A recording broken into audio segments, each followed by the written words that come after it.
Hello and welcome to the EuroWhat, episode 256, dropping on February 18th, 2025. We are a pair of Americans trying to make sense of the Eurovision Song Contest. I'm Mike McComb, and I'm here with my co-host, Ben Smith. Hey, Ben. Hey, Mike. In this episode, we'll be talking about reaching the halfway point in this current selection season. I didn't want to call it another Super Saturday. I'm so tired, Ben. We've had this year, more than others, it feels, has been a marathon more than a sprint. So, we're at the halfway point. We still have Heartbreak Hill. Come on, let's go. Should we just dive in? We've got a lot of stuff to cover. We've got a lot to cover. Let's do it. All right. So, kicking things off on Friday, we normally stay on a Friday final, was Poland and their national selection process. I will spare you my butchering of trying to pronounce the name of it, but it was a national final with 11 acts performing. All televote, just cutting right to the chase. I think this may actually be my favorite national final of the season so far. I have one more that I think I enjoyed more, but no, this one was up there just because very efficient, a lot of good stuff. It just felt like Poland wanted to send a witch this year, and it was mostly just sort of which style of witch. Mm-hmm. Yep. We had your Wicker Man witch, your, sorceress type witch. I'm not sure if Justyna counts as a witch. You can weigh in on that, Ben, if you dare. But yes, it was Justyna Stichkowska with Gaja winning the ticket to Basel. Jestem Bogiem, siłą moją, matką miłość. Kiedy płaczę do łzach, toni świat, tule w swych ramionach zaginiony. And Justyna has previous Eurovision experience. She represented Poland in 1995 and placed in 18th. And I remember reading that she had represented Poland before, and the Eurovision YouTube feed had English commentary during the interview segments and such. And she was talking about all the work that she's done in 30 years. And I'm watching this video and it's just like, is she talking about being 30 and just studying music all her life? I was not making the connection. It was just like, oh, no, this is the same person who represented 30 years ago, because she looks fantastic. Yes. Yeah. So, kind of getting over that cognitive dissonance. And then the song Gaja, it feels very Polish. Let's throw everything everywhere and everything is going to stick. The video effects person for the Polish Eurovision team has to be so excited about this one winning. They are going to press all of the buttons during the performance. Just what does the Swiss Eurovision stage have? Yes, we will be using it. There was a moment during the performance where I'm like, wow, she's really doing everything. And then I looked up from sending that on Blue Sky, and she had been hoisted into the air. For no real reason. She's just kind of hanging from the rings from gym class and just kind of dangling there for 30 seconds and then lowered back to the ground. She wasn't doing flips or any of that pink aerialist stuff. Okay, so visually, and I've watched the performance several times now, for whatever reason, and I know that this is a reference that is going to fly over your head because you have not seen the movie, but the performance felt like very Elizabeth Sparkle, Demi Moore's character in The Substance. She's a fitness host, and she's in her 50s, and that's the whole thing that kicks off the movie. And did Coralie Farjat consult on this? Because it felt there was a very maximalist everything to this. I'm hoping that the Polish delegation does take a look at this and be okay, let's see what we can maybe pare down a little bit. I was going to call it has the periodic table of elements going on. And it's just do you need that much tungsten? Really? So it is like a one song love, peace. Cause just all of a sudden she has a violin. Where did the violin come from? Just a bunch of oiled up dudes with her. She's in the air. She's spinning around and singing. She's throwing her back and singing. So just so much. Honestly, I'm wondering if the hoisting her up piece of it was just because of the shape of the stage. And it's just well, we need all these other elements to happen. We can't actually get you to move to the back of the stage or the other portion of the stage. Why don't we just lift you up out of the stage for this 30-second bit, and then we can lower you back down? I think once they get onto the Basel stage, which is much more of a actual square instead of the kind of Y formation that Poland had, maybe they'll be able to figure that element out. The other thing that came to mind, and part of it is just that it's also the SNL 50th this year. It's very Sally O'Malley. Just I'm 50. 50 years old. Now I like to kick, stretch, and kick. Can we get just like a Molly Shannon as Sally O'Malley supercut set to this song? I know we're talking a lot about the performance. Like, what do you think of the actual song? Much like the performance, it has many elements just sort of happening at once. It's catchy, and when it's happening, I'm engaged. I need to sit down and start to think about, like, what is my ranking for these things now that we have, like, orders and things we can compare them against. It's like, I like it, but also it just sort of fries all of the circuits in my brain. Yeah, I've not listened to this in the context of everything else it will be with, but it does feel like it is different from other things that have been selected, so it should stand out regardless of what the final staging looks like. It's enjoyable. Of the various things Poland had, and they had a very good lineup of things overall. Again, like, I was delighted by all of the different types of witch. I was rooting, I think, for Svada and Nikos, which came in second. That was the one that was in, like, whatever the Polish dialect is, which is like, anytime that there's like a regional dialect, I just seem to get engaged. That was fun, and they staged it well. I think that would have been an excellent choice as well. But yeah, no, just like Justyna had the momentum. And it was a very quick show. In the performances right away, once the last performance was done, they were just like, okay, you have 20 minutes to vote. And there was a countdown timer at the bottom of the screen. That finished, I believe that was while Mikkel Spock was doing his interval performances. Mm-hmm. And once his performances wrapped up, they got right into the results, and they're just like, all right, here's 11th place, 10th, and just went right up the lineup. And boom, boom, boom. Well, like, we also, like, again, this was so efficiently done. Baby Lasagna was there and performed multiple songs and was great. Having Michael Spock come back, Color of Your Life, had not really worked for me at the time, but, like, that one holds up and is real lovely. Also, I had no idea how much of a firecracker he is. Yeah. Like, I'm also really intrigued by the adoption of pantsuits by Eastern Europe for men. And it's just like, because that look has been popping up a lot in the national finals. It's like, I would not have expected that to work, but there are a lot of people that are making it work. And every guy who has tried to make that work has had incredible hair. Like I was just fascinated just seeing, yes. Like, wow, what is his secret? So, mm-hmm. Good job, Poland. This was a nice little treat to start off the weekend, I thought. Saturday, things kicked off with Estonia and Eesti, which was won by Tommy Cash and Espresso Macchiato.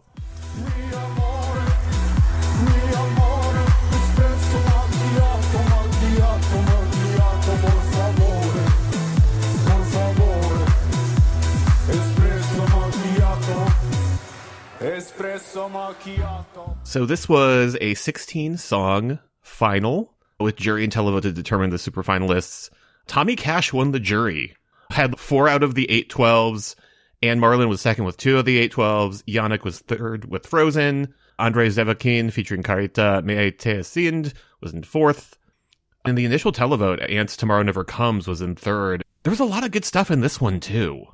I wasn't as enthusiastic about Estonia this time around. I think part of it may have just been Tommy Cash was expected to do well, and I think it was just kind of a steamroller effect. So I was not overly invested, even though I thought some of the performances were quite good. I like the idea of a Tommy Cash song at Eurovision. Like, I think that's an interesting choice for Estonia. I just wish it wasn't this one. There's some lovely lines in it, too, because there's like, life is like spaghetti, it's hard until you make it. Hell yeah, put that on a t-shirt. Love it. But I kind of just wish that the verses weren't mostly Italian stereotypes. So my husband is of Italian descent, and he's referred to some of the lyrics as a hate crime, particularly the way that he says por favore. Yeah. When he says the word busy as boozy. Yeah. Yeah, it's like the little things, and like I get, like, I am familiar with Tommy Cash's work, like that's partially where I'm like, okay, yeah, no, I think he's an interesting choice for Eurovision. I do kind of wish the song that he was performing for Eurovision was like 300% more sexually explicit. Like, especially this year. It's the 69th Eurovision, come on. Yeah, I mean, if he's going to be tame against like Erica Vickman, she's like, did not fully read the brief. But yeah, like, I mean, for me, I liked the idea of his performance where it's the security guards playing against type, doing like choreography and stuff, but it felt so constrained, like bringing up Brooke again for the second week in a row, but like how I kept on like describing the choreography of her performance is like, oh, it felt like it was designed in an elevator, and it just felt so small. It's not like the Laul stage is huge, but it felt like it was getting swallowed by that stage. And it's like, this is going to need to grow or expand or be less constricted in Basel, or it's just going to sink on the stage, I think. I like what's happening visually. The background where it's sort of doing like him on like a packet of Insta Espresso is just like, it tells you tongue is firmly in cheek if you're somehow not paying attention to the lyrics. I keep trying to figure out what to do with this one, because like I thought that what placed second and third in the super final were also interesting, good choices. But this felt like such a predetermined result of just like the second Tommy Cash was announced. It'll be interesting to see how this is presented and like how he's engaging with it between now and May. I'm not overly familiar with his work, but just the fact that he's a known quantity, that always like kind of adds a head scratching element where it's just like, are you going to engage with the fandom at all? Are you just going to be kind of like kept undercover until mid-May? Like what is going on here? So I need to sit with this one, because again, I'm in favor of the concept, but then like the actual song, I'm just like, this is it. This is the thing we're doing. It does feel like there is a lot to play with here. And maybe that was it. Maybe it was just the fact that it's like, well, I don't want to waste too much time if this doesn't end up going through. But now that it is going through, have time to really build it up and really turn it into something much bigger than what we've seen so far. While that was happening, Norway held their Melody Grand Prix. This year, it was just the final. There was no semifinal process. There were 10 countries that were in the international jury, and 9 of them gave their top points to the ultimate winner of the contest, which was Kyle Alessandro and his song Lighter.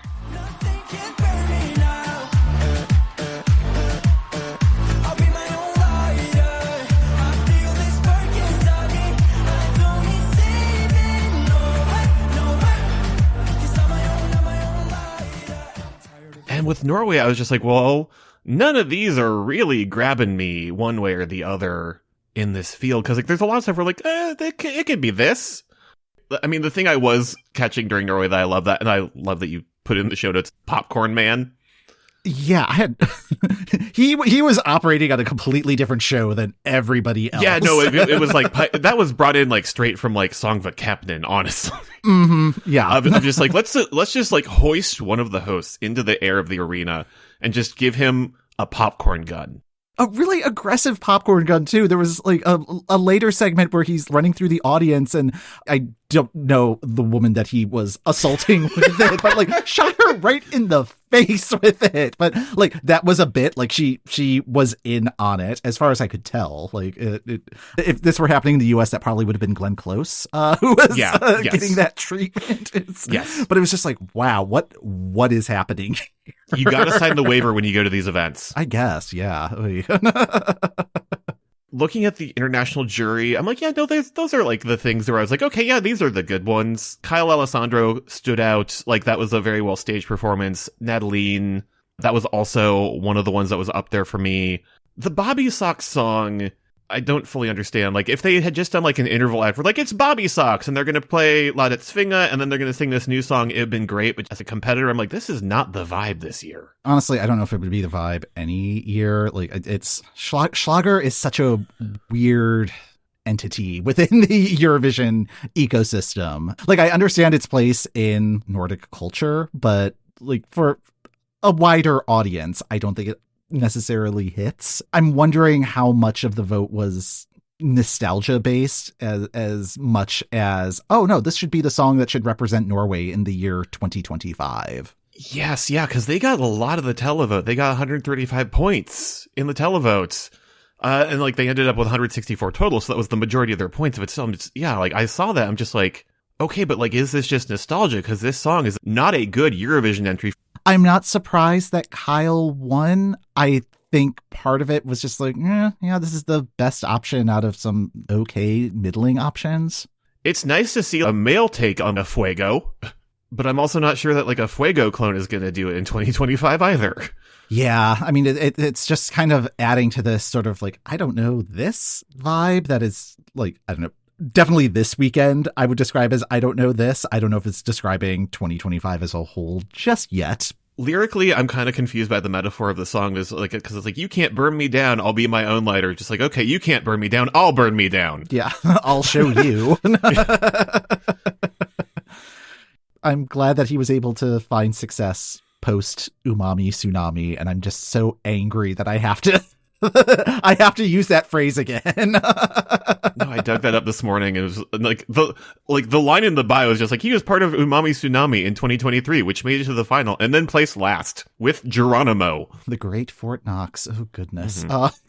And yeah, I was like trying to like Google some information about it before we were recording, and found a restaurant that is actually in your neck of the woods called Umami Tsunami, who must be furious that that Instagram name is not available because the band still has it. So. They gotta be mad, but yeah, like that band has been memory hold. But yeah, no, the Umami Tsunami near me has like a birria ramen that looks real tasty. Yeah, you posted photos of it, and it was like, ooh, that does look good.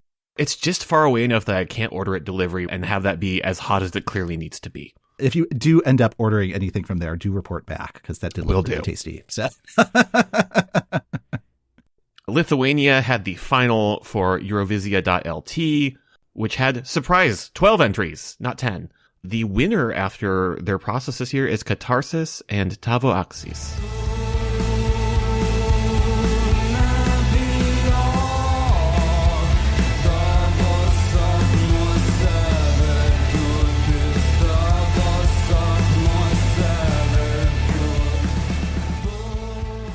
So we had a first round with everybody performing, and then there was jury and televote to determine a super final. The jury's favorites were Amuralu, Katarsis, and Lionsika.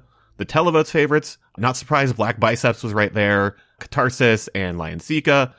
So that means that the super final was Katarsis and Lionsika, and surprise, it's Lepa, getting just enough points between those two to leapfrog over Black Biceps and get into the super final.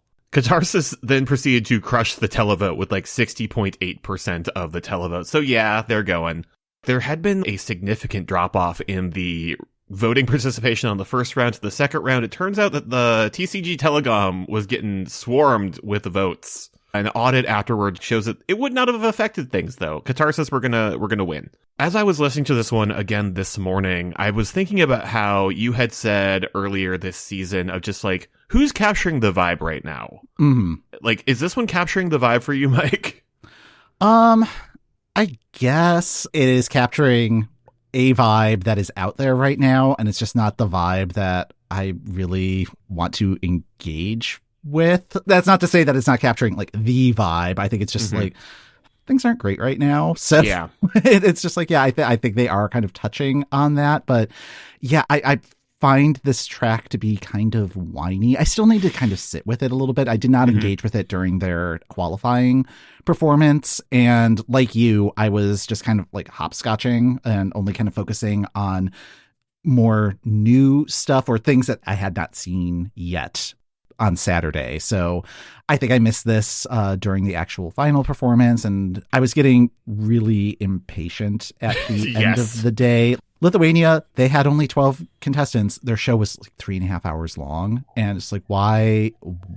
There was no reason for that. And I think like looking back, it's just like, oh, it's because of this telecom issue. So they were probably trying to stretch to solve for that while the show was happening. But yeah, I was just getting really cranky, getting kind of hungry, and just like, I don't care. Just pick something. Like I was keeping an eye on Blue Sky just to see where things were at, and people were like, they're playing another song. And like now I'm just like, oh yeah, the interval band probably was like, yeah, we can play a few more songs. Oh, we're going to play our entire album, I guess. So yeah, because like, again, when I came back to this last night, I just sort of fast forwarded over that and went directly to the Sylvester Belt reprise, followed by the frankly fantastic medley with one of the hosts, and Gabrios Vagelis is back. They need to lock him down because like he was nailing various songs. He did Soldi and did like a very good cover of Soldi, which I would not have pegged for him. I went and saw Benjamin Ingrosso this week. He did not play Dance You Off, But luckily, Gabrielius Vagelis did. It was a very kind of randomly assembled medley. The Katarsis song, I agree with you that it kind of is a little whiny, but like I also think the part where it gets down to just like the repeated Tavos, they do sort of hit well when they get there. Maybe if they work on the staging concept, because that was my biggest gripe with their initial performance of it. It really felt like it was more of like rehearsing in a garage rather than performing on a stage, and just kind of like a lot of wandering around. If they can tighten that up or tweak the concept a little bit, there's stuff to work with here, and I'm sure I will come around to this track eventually. This weekend was just not the right weekend for me to try to engage with this. So. There are so many things we need to keep an eye on.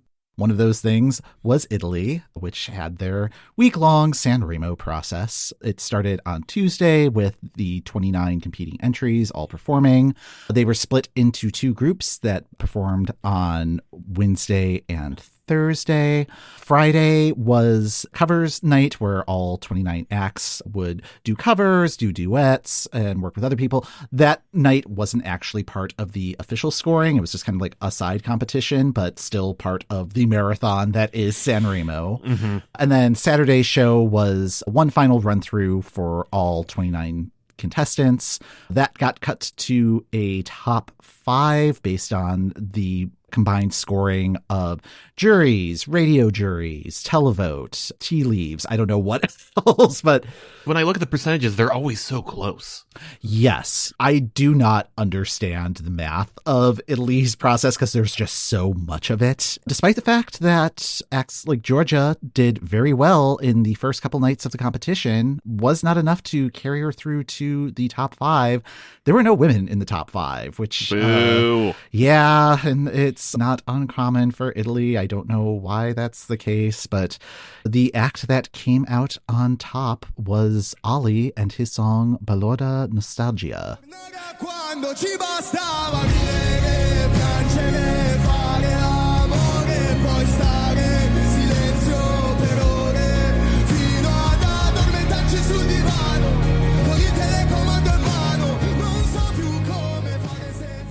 Now, another facet of Italy's Eurovision participation is the winner of Sanremo has the right of first refusal to go to Eurovision. So Olly has 1 week to decide if he's going to go. As we are recording this on Sunday afternoon, he has not made his decision yet. And it may not necessarily be this song that goes if Olly chooses to go to Eurovision. I think it's just going to be some negotiations with RAI, figuring out what to do. If Olly chooses not to go to Eurovision, Lucio Corsi, who finished second in Sanremo, will then have the option to go with or without the song that he performed at Sanremo. What did you think of Olly and Balloda Nostalgia? I went back and listened to that one because like my first performance I saw of his was the covers night song, which that was one of my favorites of the night. It was him and I'm blanking on the other singer's name, and then like a wedding/funeral band were just like the brightness of all the brass with Il Pescatore was just really, really lovely. I really like his vocal tone. So I went back and listened to the song and just like, this would be a lovely choice for Italy. They're always spoiled for choice, but just like, I would love to see him commit to going. I had been rooting for Georgia just because I saw her on, I don't know if it was Wednesday or Thursday, but it had like I think she was the one that had like a very like St. Vincent vibe about performing her song. She performed Skyfall with Annalisa on covers night, and that was just very good. Like, I liked Achille Laura's stuff this time around as well. My approach to Italy this year, like, did a speed run of the songs on Tuesday. I say speed run. It took 2 hours because it's 29 songs and they're not limited to 3 minutes at Sanremo. And Olly was one of the standout performances from that speed run. I think the challenge here is Balloda Nostalgia is 3 minutes 17. And I don't know where they're going to cut 17 seconds. And I could see him not wanting to cut any of it. And I think if they were to cut a verse or cut down a verse or something, it's going to end up being kind of like what happened with Occident's Tali's Karma, where it's just going to be like, oh, first verse, chorus, repeat of the chorus again. And it's like, oh no, you're just destroying the story of the song. I think if Olly ends up going, it's going to be really tough to have it be this song, and it may need to be a different song. Okay. Italy is just spoiled for choice. Well, no, Komokose. Komokose was also very good. Okay, I can just keep naming acts, because again, there's like 29 of them, and like somehow like 27 of them will be to my taste. And even the ones that aren't are well performed.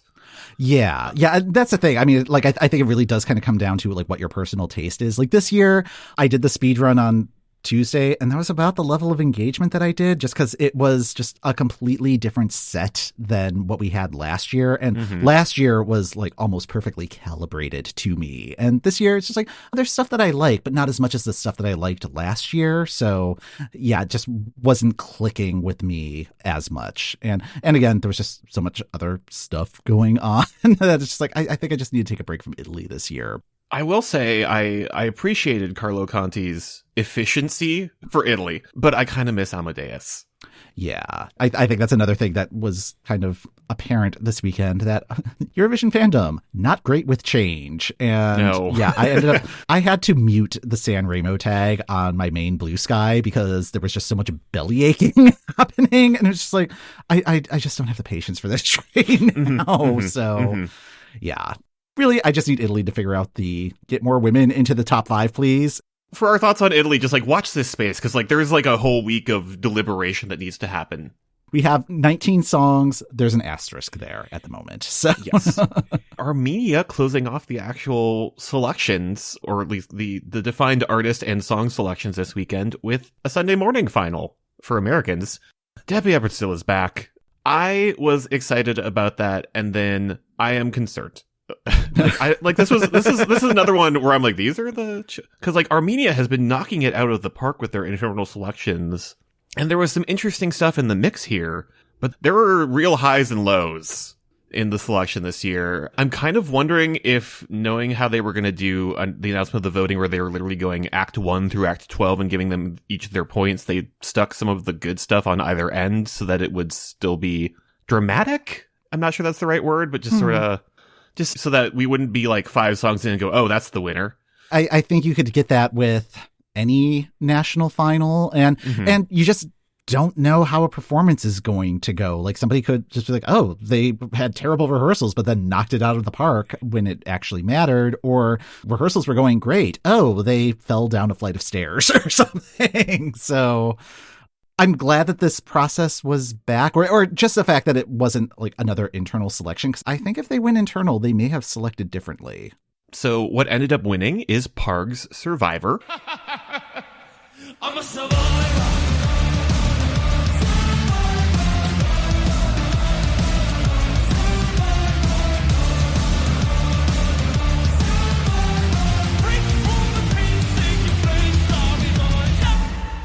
We had 12 acts in the selection, and the winner was determined by a combination of international jury, national jury, and televote. The jury and international jury seemed pretty aligned. The top 3 were Simon's A Papare Bai, Parg's Survivor, and Athena Manukian's The Queen Nation, in that order. And then the televote happened, and the people were not aligned. I was like, oh wow, Simon's happening. And then Simon did not happen. Simon was like 5th. I was delighted to see Athena Manukian back, but that song, I feel like we are reaching the limit of how many divas we need to tell to let them sit down. I liked that performance. Oh no, like the performance was good. But I was just like, oh, this is a bunch of cliches strung together. And like, I still think that Chains on You is my favorite of the Athena songs we have had over the years. Oh, I actually like this more than that one. I don't know. Like, I think part of it is this is demonstrating how much she has improved as an artist. Like, one of my issues with Chains on You was like, I found it to be kind of marble mouthed in a lot of places. That was like when she was 5 years younger. She has 5 years experience now, and she has grown as an artist. And I mean, I think it's the same thing as like we saw in Albania with like Carnival. There was a particular lane, and we are quickly learning that that is not the lane this year for Eurovision. Like, by Carnival, by Valet, by the Queen Nation. Yeah, no, just like we are taking a hard right turn off to whatever is happening in each of these nations. And like, this one is just sort of Imagine Dragons. I get that. I don't know. Like, Parg Survivor was what opened up the show. And my comment at that point was, oh, this is a really good benchmark to measure all of the other performances. And I think at that point, it's like, okay, if this wins, I wouldn't be surprised, but like, let's see what the other 11 songs are bringing. The fact that it's doing quite well, and like it has a lot of the fire, a lot of like it has a lot of the Eurovision building blocks in it, and it was performed well. And what I like about this is it's different than what Armenia sends. Yes. Like if you were to ask somebody, oh, name a famous Armenian musician, one of the first things that's going to come up is System of a Down. And this is the closest that they've ever come to sending something that is System of a Down-ish. True. I like that Armenia is going to be sending something so completely different than what they have sent, at least in the last 10 years. Between this and Norway, I just now want the arena in Basel to just sort of start stocking turkey legs for the Ren Faire. Yeah. Because there's like a lot of armor happening. Yeah. I'm just trying to think of like what other acts are going to be able to maybe hop on that train, hop on that horse. So it's like, make them joust. Make them joust. But the other thought of mine is like, oh, okay, so everybody also saw Chapel Roan's Good Luck Babe performance at the VMAs this year. Good for them. There we go. Yeah. I mean, that is a very realistic possibilities. It was very well staged. Yeah. I think this was a good show from Armenia. Not quite as tight as Poland's show. Like the interval period took a little too long, but other than that, like they were another one where it's just like get in, perform the songs, 15-minute timer while the voting window's open, and then more national finals like that, please. Yes. Yes, and less national final processes like what San Marino is doing. I am losing my mind following what is going on with the San Marino Song Contest. They announced the 6 sets of international semifinalists and the set of San Marino specific semifinalists. There are 219 contestants that are were still active prior to this weekend. The semifinals were held Thursday, Friday, and Saturday. That field is getting cut down to 20 for the final that'll be happening on March 8th. These semifinals will be broadcast in some capacity starting this coming Saturday through the following week. Saturday's show will be on at 11 p.m. local time, if the guide on San Marino's broadcaster's website is to be believed. And it's only a 1-hour show. There were like 30 people in the semifinal, so I assume it's just like a quick recap and kind of like Hollywood Week on American Idol. It's like, like the first episodes of American Idol. Again, this is all internal process that they just happen to be there's no public vote in any part of this process. Like, we cannot stress enough, none of this is real. Yes. So it's just a lot. But yeah, like 11 acts had withdrawn. I think 10 of them ended up getting replaced. And again, it comes down to scheduling and availability and all the hoops of this process. But San Marino is doing their thing. What really bugs me is that it's just like the more song titles we get, the more I'm going to have to track down those files on Spotify. So we may end up hitting 600 on our playlist if people are... Where the majority of them are San Marinese entrants. Yeah, San Marinese entrants that did not make it through. So that had to cancel due to a conflict because they didn't have time to go to the timeshare presentation. Yeah, so that's happening with San Marino. And then Germany, they kicked off their selection process on Friday. The way that they're doing it is they have 24 acts, and on Friday and Saturday, those acts were split into 2 groups. Everybody performed either covers or older songs in their catalog in front of a panel. 7 advanced from each of those quarterfinals. The 14 will perform in semifinals this coming Saturday. And this time they will be performing the songs that they are intending to present at Eurovision. This is all happening on RTL, which is the private broadcaster that is partnering with Germany's broadcaster. So it's geo-blocked. Did not watch any of it particularly because it's just like, okay, this is like, again, auditions with songs that aren't even going to be Eurovision songs. So I will trust the panel, trust the process, check in next week when we have like actual Eurovision specific content with Germany. The actual final will be held on the German broadcaster and should be watchable. But yeah, the semifinal is also going to be on RTL. So yeah, you may need to watch it through Methods if you want to watch it at all. Yeah, like I've just seen the details. Like, you know what? Just like notify me once we have like 9 things to think about. And actually, one of the bands that advanced, like, I don't have the name handy at the moment. They are a medieval metal band, so yeah, they may be getting in on the jousting party. Jousting. Yep. Speaking of horses, Sweden. For as much as I have ragged on the Melfest process over the course of our podcast, it's been surprisingly fun this year. I have been delighted on a weekly basis so far. And like, there are still 3 weeks. I can be disappointed. For whatever reason, I cannot get the Google Translate on the subtitles to work in my browser. I know that it should work. It just doesn't for whatever reason. But I was like, why are they arguing about Loreen versus Pandora at the top of the show? And then they're like, it's Loreen. And it wasn't Loreen. It was Ava from Ava and Awa. But she was giving her best Loreen clearly doing a comedic riff on last year's finals performance.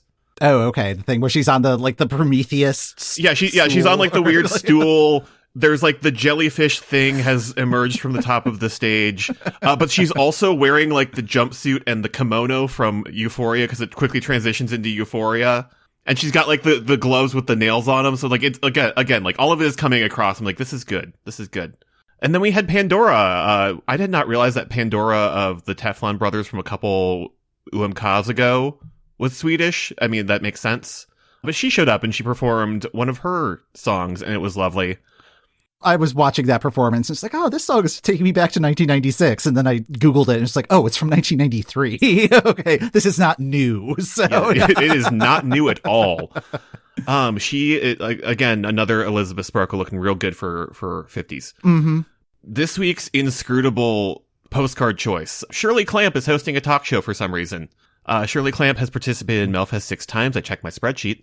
She has not won, but she did host a talk show where she chatted with the participants, and they were there.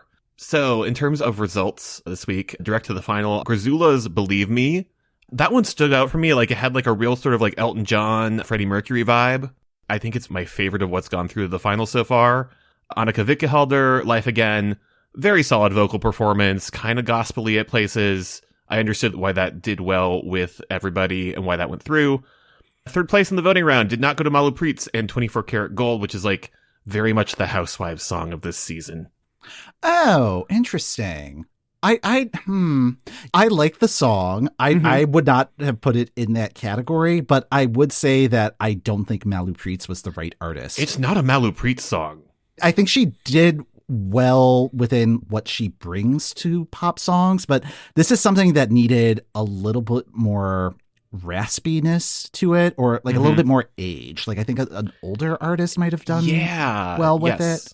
I don't know. I'm sad about this song. Like, one, because I really like Malu Preetz. I want her to do well, but I also think that this song really could have worked, and now it's been burned and can't be used again. Yes, yeah, like it's like the song.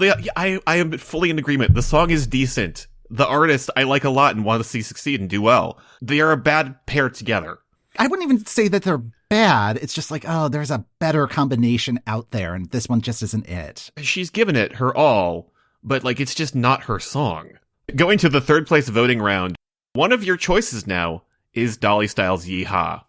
Okay, there's like a weird 90s VHS horse riding magazine that I have seen because of Trash Night, my local bad movie night, where the theme song to that slaps. It's just like, I love horses, best of all the animals. Stick that at the top of the show. I don't know, confuse people. The majority of Dolly Styles' Yeehaw is just like, I just want to ride my horse. Like, that's it. That's the song. I loved this, like, unironically. No, it's the dumbest thing, and I love it. Yeah, no, like, I mean, it was a very well executed performance. Like, my main note on it is like, oh, this is very Schmigadoon. Like, if this were in the first season of Schmigadoon, it's like, oh, this would have been my favorite song of that entire first season. I'm actually kind of hopeful that this one makes it to the final. I don't think it should go to Eurovision, but no, like, based on I don't know, like, maybe it should. Like, it's been such a weird year already. It's like, just send Dolly Style and just get it off of their bucket list, and then we can move on. I talk a lot of trash about Dolly Style for someone who has listened to Habibi an unreasonable amount of times. That was like on a playlist somewhere at some point. And like, again, like, do I want it to win Melfest? No. Would I like to see it again? Sure. Make it happen, Sweden. They just want to ride their horse. Yeehaw. Wrapping up what happened at Melfest this week as like the person on the show who watched all of it. Mm-hmm. Sanna Nielsen basically gave the Melfest / the Eurovision halftime show, just given that we were at like the midpoint of everything. Like that was essentially a halftime show performance. It was like a 7-minute medley of just like most of her entries. They put her in the Mellow Hall of Fame where she belongs. Iceland, again, like I suggested, Ne partez pas sans moi is a difficult song to sing, and it is not Johanna's song. That's disappointing, but I'm not surprised. Like, just her vocal tone doesn't quite match. Yeah, like, it's very much like Malu Preet's and the 24 Karat Gold song of just like, okay, you know what? You're giving it your best shot. Yeah. And, like, we do need to hear this song at your national final due to legal reasons. Yeah. Because Switzerland is the host. She powered through it, and then we immediately launched into Is It True? Through to Iceland's final, we have Juli and Disa's Eldur, Bjarni Ararsson's Athens Lingur, and Tina's Throw. Like, I really liked Throw. Like, that or the Juli and Disa song feel like the two strongest options Iceland has this year. I would agree with that. Like, I really liked Eldur. That one had a lot of really interesting visual effects going on with that. And yeah, it felt like I'm thinking of like what Bjarni was presenting, where it was just like kind of like an elderly gentleman crooner type song. And it was not that. And it's like, okay, yeah, this is allowing for some range to happen at Songvakeppnin. So next week's final should be a good set of songs. I'm looking forward to it. Yeah, well, again, like Throw was doing some very interesting stuff with text on screen. Mm-hmm. It was sort of reminding me of Hear Them Calling in terms of like what it was trying to do, and I'm very interested to see what the combo of English / Icelandic they're going to do with that one in the final, because that is the sort of wild card for the final. Is now that we have our 6 entries, they have to decide: are you doing Icelandic? Are you doing English? Are you doing a mix of things? Mm-hmm. What is the final variant of your song? We will know what their choice is next week, and Karja will also be there along with the rest of the team behind the song San Francisco Boy as an interval act. So that will be a fun show, and it's like the only scheduled selection that is happening next weekend. It's going to be so light compared to the last 3 weeks, but it won't be the only show that is on Saturday. We also have Germany's semifinal, and Portugal's Festival de Canção will be starting up. So that is 20 songs total. There are 10 songs in each semi. After the performances, 5 will advance based on a combination of jury and televote. Once those 5 finalists are announced, there's going to be a bonus televote round for a 6th wild card to advance. So the final will have 12 songs. It's going to run late. Portugal starts late and they take their time, but listening through the songs on first listens, it's like, yep, Portugal is doing brand Portugal, and really looking forward to that. A very chill vibe compared to the last few weeks. So yes. Yeah. But yeah, we are pretty much at the halfway point of the season. Italy is still a question mark with what it is they are actually going to be sending. But if it does end up being Olly's song, that means we have 19 of the 37 entries selected at this point. Ben, do you think the winner of 2025 has been selected, or are we still waiting on who the winner will be? It's interesting this season because I have things I very much like and that feel like they potentially have the momentum, but like we haven't had anything where I'm like, yes, that's it. That's the one. Yeah, I'm kind of in the same boat. Like there are a couple of things that I enjoy and things that like I would love if it won, but yeah, I haven't had that sort of lightning bolt moment yet. Hoping it happens sooner rather than later. Like, but I don't know. Like, France is holding out until like mid-March to release whatever Luan is presenting. Mm-hmm. So it's like, better make it worth it, France. Like France is waiting until mid-March. The UK has been just like a weird, because it's like, okay, are they going to do it? Are they going to do After Strictly? They didn't do After Strictly. I fully fell for the rumor that like it's happening after the Traitors finale, which like, that's a brilliant idea. The BBC team was like, yeah, that's a brilliant idea. We didn't do that. Yeah. So just like, whenever they want to get around to confirming that the person that it has like half leaked that it is the act. Which, like, I've pretty much seen all of those rumors kind of dry up. So it's like, oh, well, if it is them, this is a terrible rollout and they are in big trouble. But so I'm thinking that was a false leak. When that one happened, they were like, oh, we want to really have the song. And I'm like, guys, if it's them, just say it's them. We're like we're ready to be a buzz. Yeah. Like, just like the UK public is ready to enter the we're so back phase of their general Eurovision. We're so back. It's so over waffling. We'll just have to wait a little bit longer, I suppose. Watch me say that now and they drop it like 30 seconds before this episode drops. Don't do it, UK. Throw us a bone. Well, that's going to do it for this episode of the EuroWhat. Thanks for listening. The EuroWhat podcast is hosted by Mike McComb, that's me, and Ben Smith. That's me. You can find our full archive of episodes on our website at EuroWhat.com. If you'd like even more Eurovision-adjacent content, join our Patreon. You can get to the Patreon through our website or by going to patreon.com/EuroWhat. Next time on the EuroWhat, we get a breather as Iceland is the only country scheduled to select next weekend. Jinx, jinx, jinx.